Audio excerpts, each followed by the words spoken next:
ফেরেশতা ফুলে ফুলে সাজাও আসমান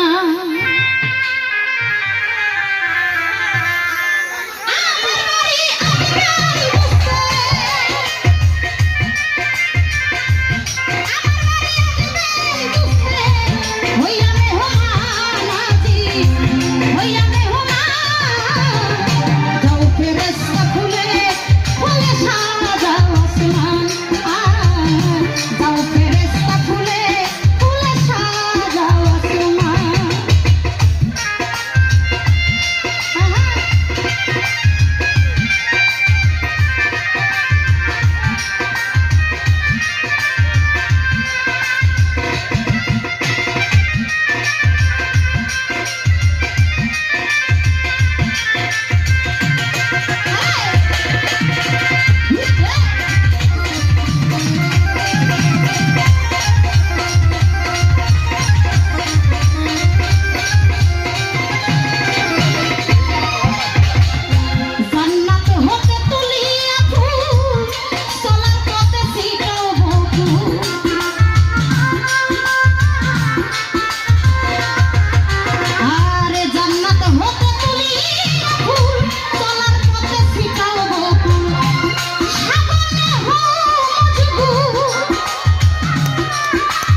দেখবেন যে বড় বড় শিল্পীরা যখন পালা গান করে, ওই পালা গানের মধ্যে কিছু মানুষ দুহারি করে মন্দিরে বাজায় বাজায়। যেমন আমি গান করতেছি, যদি একটা দোহারি থাকতেও ভালো লাগতো আরো। আসলে এরকম পরিবেশ নাই, ওরকম কপাল এখনো হয় নাই। তো যাই হোক, সেই দিন এই গানটা নাকি আল্লাহর বন্ধুর সাথে দেখা করার জন্য, তাদের বন্ধুত্বের একটা ভাব। সেই দিন নিজে নাকি আমার সেই স্বয়ং আল্লাহ পাক নাকি নিজেই গানটা গিয়েছিলেন আর বলেছিলেন, যাও ফুলে ফলে সাদা আসমান, আমার বাড়ি আসবেন দুস্তে হই আমি হোমান। তাহলে কতটুকু সম্মান, কতটুকু ভালোবাসা, নাই তো কবি গাইলেন।